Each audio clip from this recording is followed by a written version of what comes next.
இப்படியே நீ செஞ்சுட்டு இருந்தேன்னு வச்சுக்கோ, சாகர காலத்துல தவச்ச வாய்க்கே தண்ணி கூட யாருமே கொடுக்க மாட்டாங்க. இனிமேலாவது திருந்தி வாழற வழிய பாரு. எப்ப இவ செஞ்ச தப்ப உணர்ந்துட்டாளோ அப்பவே நான் இவள மன்னிச்சிட்டேன். இவ யார் தெரியுமாடி? என் தோழிடி.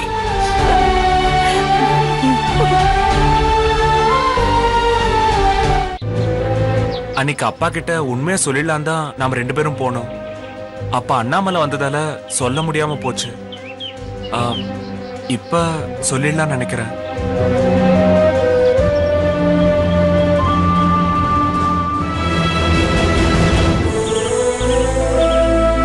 ஆமா,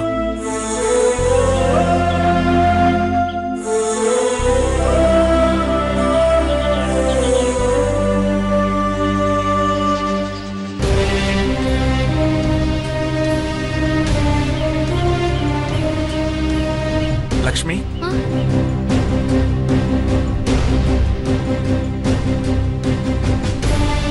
இப்பதான் அம்மா முக்காவாசி குணமா இருக்காங்க. இன்னும் கொஞ்ச நாள்ல முழுசா பழைய நிலைமைக்கு வந்துருவாங்க. அப்ப உண்மையை சொன்னா நல்லா இருக்கும்னு என் மனசுல படுது.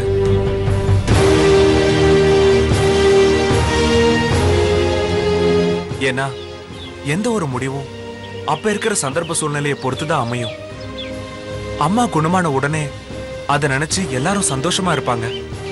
அப்ப நாம நம்மளை பத்தி உண்மையை சொன்னா அந்த சந்தோஷத்துக்கு இடையில இத பெரிய விஷயமாவே எடுத்துக்க மாட்டாங்க.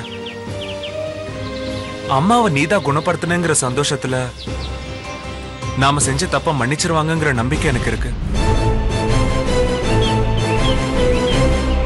நீ இந்த குடும்பத்துக்காக நல்லதுதான் நினைக்கிற. கடைசியில உனக்கும் நல்லதுதான் நடக்கும்.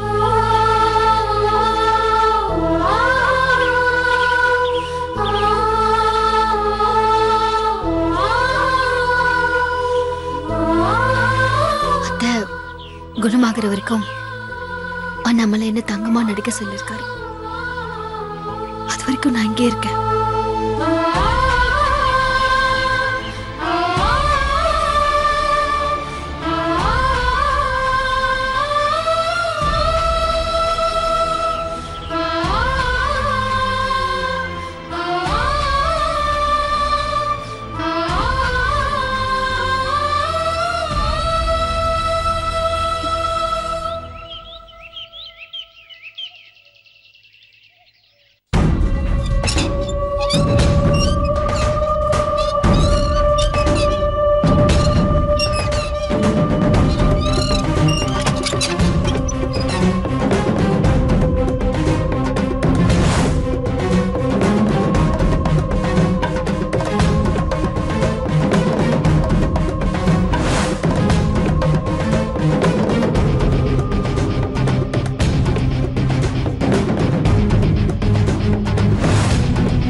எங்கம்மா போயிட்டு வரீங்க? ஆ, இப்பெல்லாம் அடிக்கடி நிறைய வெளியில போயிட்டு வரீங்க. ஆனா எங்க போயிட்டு வரீங்கன்னு என்கிட்ட ஒரு வார்த்தை சொல்லலாமே. எங்க போயிட்டு வரீங்க? ஆ, சொல்லுங்கம்மா, உங்களை தானே கேக்குறேன். இல்ல தெருவுக்கு தெருவுக்கு தெருவுக்கு பொண்ணு பார்த்துட்டு வந்தேம்மா. நல்ல விஷயம் தானம்மா. ஆனா நான் தான் தெருவுக்கு ஏத்த நல்ல பொண்ணா பாத்துக்கிட்டு இருக்கேனே, நீ ஏமா அவசரப்படுற? ஆ, நான் அவசரப்படலடி. எதாச்சியா கோவில்ல பார்வதிய பார்த்தேன். அவளுக்கு வாய் பேச முடியாத பொண்ணு ஒண்ணு இருக்கான்.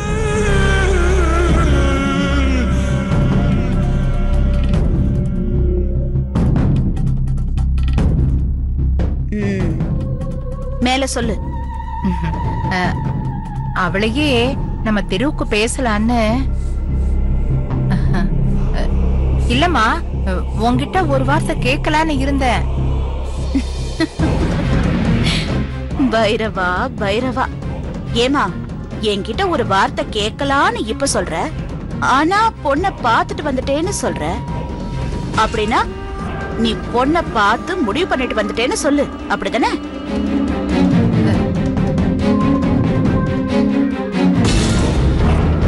யாரோட பொண்ணுன்னு சொன்ன? அந்த பார்வதியோட பொண்ணுமா. பார்வதி? ஓ, சின்ன வயசுல கல்யாண மண்டபத்துல ஒரு தடவை வைர நெக்லஸ் எடுத்துட்டாங்கன்னு ஒரு அக்கா கிட்ட சண்டை போட்டியே, அவங்களா? அவங்கதாம்மா. இன்னும் ஞாபகம் வச்சிட்டு இருக்க? எதையும் அவ்வளவு சீக்கிரத்துல மறந்துட முடியாதுல்லம்மா. சரி, பொண்ணு எப்படி? பொண்ணு பாக்கறதுக்கு ரொம்ப லட்சணமா இருக்காம்மா. பொண்ணு படிச்சிருக்காளா? நல்ல வசதியா? கௌரவமான குடும்பமா?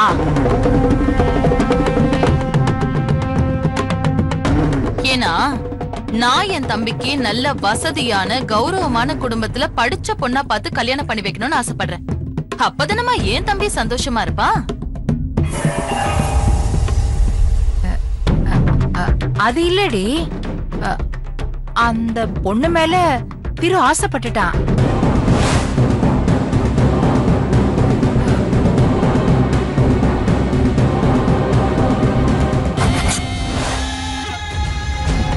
அந்த பொண்ணும் திரு மேல ஆசைப்பட்டுருச்சு.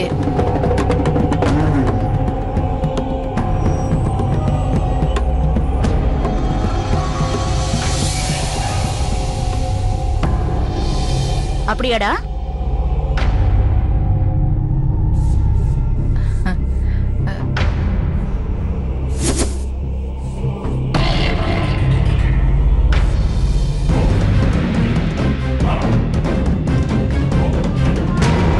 சரி, பொண்ணு படிச்சிருக்காளா?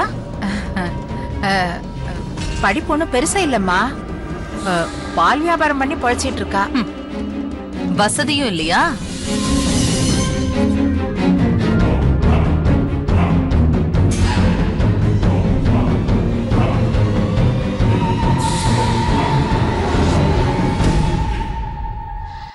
ஓகே, அப்ப கண்டிப்பா நான் அந்த பொண்ணை பார்த்தே ஆகணும்.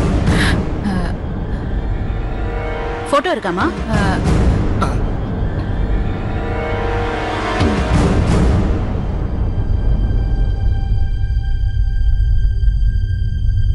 டேய் குடுறா.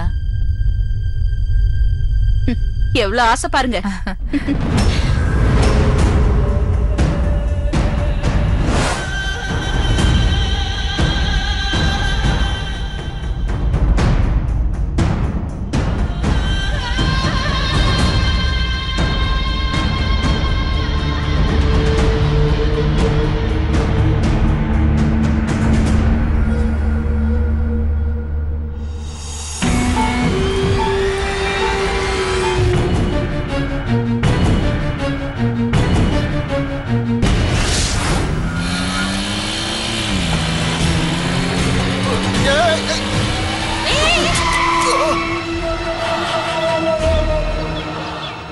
அறிவு இருக்கா உனக்கெல்லாம்? எங்க பார்த்து வண்டி ஓட்டிட்டு வர?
ஹலோ, என்னம்மா தேன்மொழி, உனக்கு அடிபட்டுடுச்சாமே, எப்படிமா ஆஸ்பத்திரிக்கு போனியா? ஏமா அதுக்குள்ள உனக்கு யாருமா சொன்னது? கேள்விப்பட்டேன். அப்படியெல்லாம் ஒண்ணு இல்லம்மா. ஏதோ சது பரண்டு இருக்குன்னு டாக்டர் சொன்னாரு. மத்தபடி பயப்படுறதுக்குன்னு ஒண்ணு இல்லம்மா. என்னம்மா இதெல்லாம்? எனக்கு ஒரு ஃபோன் பண்ணி சொல்லி இருக்கலாம்ல. அம்மா, அதான் அடி ஒண்ணு பலமா இல்லைன்னு சொல்றேன்ல. எதுக்கு உனக்கு தொந்தரவு கொடுக்கணும்னு தான் நான் சொல்லல. என்னடி, எங்களுக்கு மனசே கேக்கல. நானும் அப்பாவும் கிளம்பி வரோம். அதெல்லாம் ஒண்ணு வேண்டாமா. ஏண்டி வேணாங்கற? அம்மா, இப்ப நீங்க இங்க வந்து என்ன பண்ண போறீங்க? என்ன பாத்துக்கிறதுக்கு தான் என் புருஷன் இருக்காரே. உன் புருஷனை நீ நம்பிக்கிட்டே இருந்தேன்னா காலம் பூரா இப்படியே இருக்க வேண்டியதுதான். புரிஞ்சுதா? என்னம்மா சொல்ற? புரியல. என்னடி நீ? நான் சொல்றத கவனமா கேட்டுக்க. நான் உடனே ஊருக்கு புறப்பட்டு அங்க வரேன். அங்க உன் வீட்டுக்காரர்கிட்ட நான் முடிஞ்ச அளவுக்கு பிரச்சனை பண்றேன். அதையே சாக்கா வச்சு பொத்து சாவியை உனக்கு வாங்கி கொடுக்கறேன். அம்மா, நீ அதெல்லாம் ஒண்ணும் பண்ண வேண்டாமா. நான் இப்ப இருக்கிற நிலைமையில சாகவாசமா படுத்து நல்லா தூங்கி ரெஸ்ட் எடுக்கணும். நீ இங்க வந்து அதெல்லாம் கெடுத்துறாத. அம்மா, லக்ஷ்மி கிட்ட இருந்து எப்போ எப்படி சாவி வாங்கணுங்கறத நான் பாத்துக்கிறேன். சரி, நான் அப்புறமா போன் பண்ணி பேசுறேன். நீ இனிமே அடிக்கடி இந்த மாதிரி போன் பண்ணாம இருக்கிறது தான் எனக்கு பெரிய உதவியே.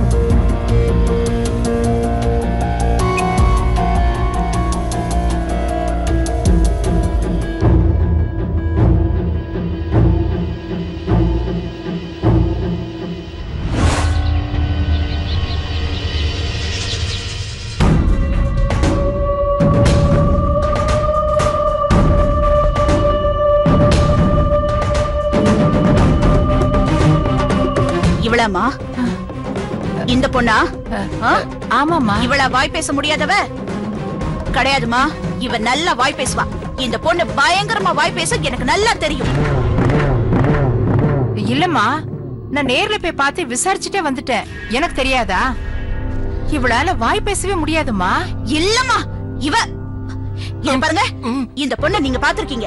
நல்ல புத்தி கூர்மையா யோசிச்சு நல்லா பார்த்து ஒழுங்கா சொல்லணும். இந்த பொண்ணு நம்ம கிட்ட அன்னைக்கு ஒரு நாள் காருக்குள்ள இருக்கும்போது பெரிய ரவுடித்தனம் பண்ணா, சண்டை போட்டா. ஆமாவா இல்லன்னு சொல்லுங்க.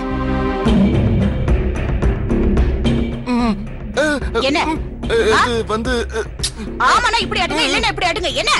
ஆமா ஆமா, இந்த பொண்ணு நல்லா பேசுவா. அன்னைக்கு ஒரு நாள் எப்படி சண்டை போட்டானா உங்க அக்கா மாதிரி. இல்ல, நல்லா பேசுவாளேன்னு சொல்ல வந்தேன். எனக்கு புரிஞ்சு போச்சுமா. மா, எனக்கு நல்லா புரிஞ்சு போச்சு. இந்த பொண்ணு பயங்கரமா வாய் பேசுவா. செம்ம ரவுடி இவ. ஆனா இவளுக்கு நம்ம குடும்பத்தை பத்தி தெரிஞ்சிருக்கு, நம்ம வசதியை பத்தி தெரிஞ்சிருக்கு. அதனால நம்ம சொத்தை எப்படியாவது அபகரிக்கணுங்கிறதுக்காக பிளான் பண்ணி இப்படி ஊமையா உங்ககிட்ட நாடகம் ஆடி இருக்கா. ஆமா, நாடகம் ஆடி இருக்கா.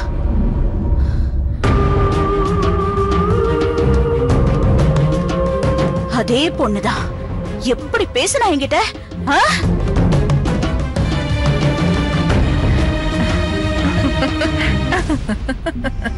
ஏமா, நான் இத பார்த்து டென்ஷனா இருக்கேன். நீ எதுக்கு சிரிச்சிட்டு இருக்க?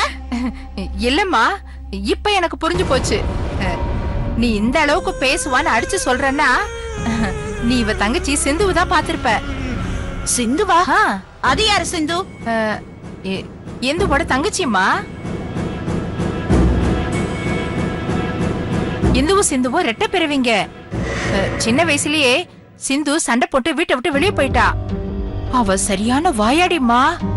அவளதான் நீ பாத்திருக்க. ரெட்ட பிரிவாது கிட்ட பிரிவாது அதெல்லாம் இல்லம்மா. எனக்கு நம்பிக்கை கிடையாது.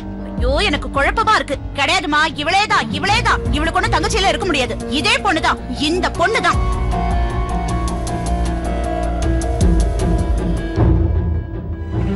இல்ல கோட்டீஸ்வரி, நானும் உன்ன மாதிரி தான் முதல்ல குழப்பமா இருந்தேன். அப்புறம் விசாரிச்சதுக்கு அப்புறம் தான் எனக்கே இந்த உண்மை எல்லாம் தெரிஞ்சதுமா. சிந்துவுக்கும் இந்துவுக்கும் ரெண்டு பேருக்கும் ஒரே ஒரு சின்ன வித்தியாசம் தான்.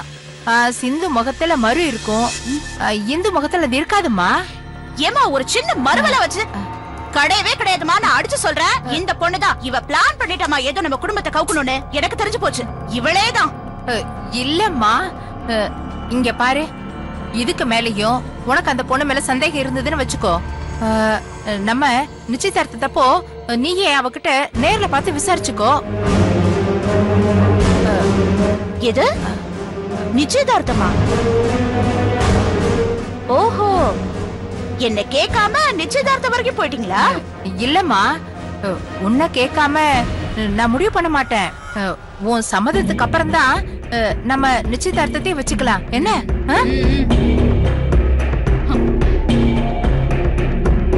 பாக்குறேன், இந்த பொண்ணு உண்மையாவே வாய் பேச முடியாதவளா இல்லையா, இல்ல நடிக்கிறாளா? எதுக்கு இப்படி நடிக்கிறா? இவ யாருன்னு இவளை பத்தி விசாரிச்சுட்டு அதுக்கப்புறம் இந்த நிச்சயதார்த்தம் நடக்குமா இல்லையான்னு நான் முடிவு பண்றேன்.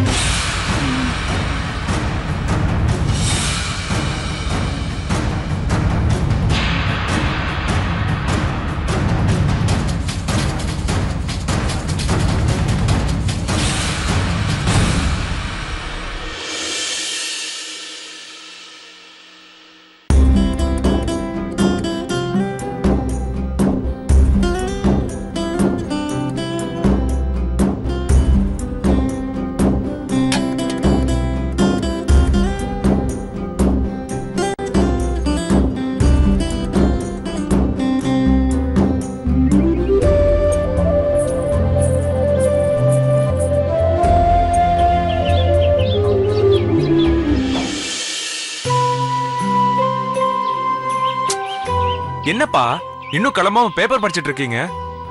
எங்கடா கிளம்பிடும்? எங்க கிளம்ப போறோமா? ஆடி முடிஞ்சு ஆவணி வந்துருச்சு. இன்னைக்குதான் நம்ம செங்கல் சூளையில வியாபாரத்தை ஆரம்பிக்க போறோம். அதான் லக்ஷ்மி கணக்கு நோட்டை வச்சு பூஜை பண்ணிக்கிட்டு இருக்கா. அவ வர்றதுக்குள்ள சீக்கிரம் கிளம்புங்கப்பா, அங்க போய் வியாபாரத்தை ஆரம்பிக்கணும். டே, அதான் ஆடிக்கு முன்னாலேயே ஒரு நல்ல நாள் பார்த்து பூஜை போட்டாச்சுல, இப்ப நான் எதுக்கு? நீயே போயிட்டு வா. இல்லப்பா, எனக்கு நிறைய வேலை இருக்கு. வயலுக்கு போகணும், தேங்காய் மண்டிக்கு போய் பணத்தை வசூல் பண்ணணும்ல. மெதுவா. ஏய் தங்கவேலு, அப்பா நீ செங்கல் சூளைக்கு போயிட்டு வந்துறப்பா. இல்லப்பா, கயிறு ஃபேக்டரியில நிறைய வேலை இருக்கு. நான் அதை முடிச்சிட்டு போக ராத்திரி ஆயிடும். ஏய் கதிரு, நீயே? இல்லப்பா, எனக்கு நிறைய வேலை இருக்கு. அண்ணி பேங்க் போய் பணம் எடுத்து சம்பளம் கொடுக்க சொல்லிருக்காங்க. என்னால முடியாதுப்பா.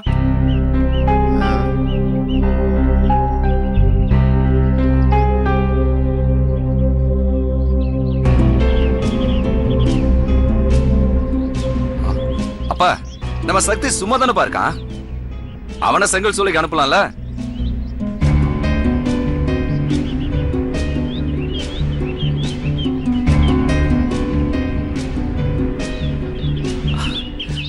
அண்ணன் சொல்றது நல்ல யோசனையா தான்ப்பா இருக்கு.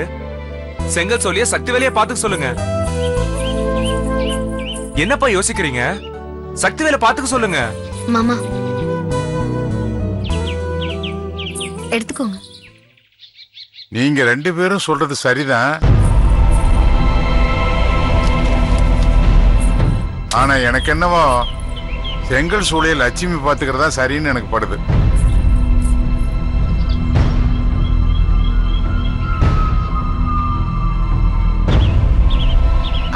மாமா நான் எதுக்கு? ஆமாப்பா, லக்ஷ்மிக்கு எதுக்கு? சாரி, லக்ஷ்மி எனக்கு எதுக்கு சிரமம்? நான் பாத்துக்கிறேன். ஓ, நீ இன்னும் லக்ஷ்மிக்கு தான் சப்போர்ட் பண்றியா? ஏய், நீ படிச்சது விவசாய சம்பந்தப்பட்ட படிப்பு, உனக்கு இதெல்லாம் ஒத்து வராதரா. அப்பா, கேக்குறேன்னு தப்பா நினைக்காதீங்க. அவங்க செங்கல் சோலை பிசினஸ்ல PhD முடிச்சிருக்காங்க. அது என்ன படிப்போ அதை பத்திலாம் எனக்கு ஒண்ணும் தெரியாதுப்பா. ஆனா லட்சுமியால இந்த தொழிலை லாபகரமா நடத்த முடியும்னு எனக்கு நம்பிக்கை இருக்கு. நாம இந்த செங்கல் சோலை வாங்கலாம்னு முடிவு பண்ண உடனே அதுல எவ்வளவு லாபம் வரும்னு கணக்கு போட்டு சொன்னதே லட்சுமி தான்டா. அப்பா, இத முதலே சொல்லிருக்கலாம்ல. எங்க எல்லாரையும் செங்கல் சோலைக்கு போறியான்னு கேட்டுட்டு இருக்கீங்க. உங்களை யாருக்காவது இந்த சூளை பாத்துக்கிறதுக்கு ஆர்வம் இருக்கான்னு தெரிஞ்சுக்கிறதுக்காக தாண்டா சொன்னேன். அதான் சக்திவேல் பாத்துக்கிறேன்னு சொல்றான்லப்பா. படிச்சவன், இத்தனை வருஷம் சென்னையில இருந்திருக்கான். அவனால இத நல்லாவே பாத்துக்க முடியும்பா. டேய், ஆசை வேற அனுபவம் வேறடா. சக்திவேலுக்கு இந்த தொழில் ஆர்வம் இருந்தா கொஞ்ச நாள் லட்சுமிக்கு உதவியா இருந்து தொழிலை கத்துக்கிட்டேன்டா.